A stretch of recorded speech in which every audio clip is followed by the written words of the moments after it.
Tehillim, Psalms 5 verse 1 to 12. Give ear to my words, O Yah, consider my meditation. Attend to the voice of my cry, my sovereign and my Elohim, for unto you I pray.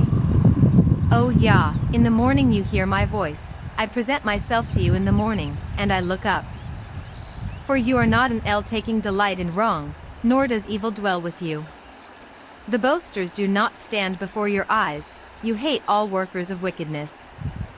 You destroy those speaking falsehood, Yah loathes a man of blood and deceit.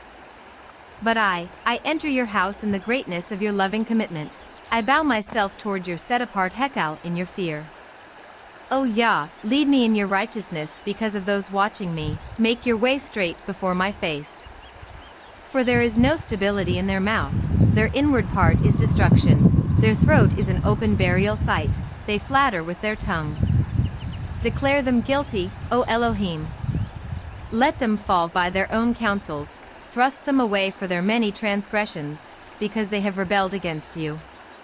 But let all who take refuge in you rejoice, let them ever shout for joy, because you shelter them, and let those who love your name exult in you. For you bless the righteous, O Yah, you surround him with favor as with a shield.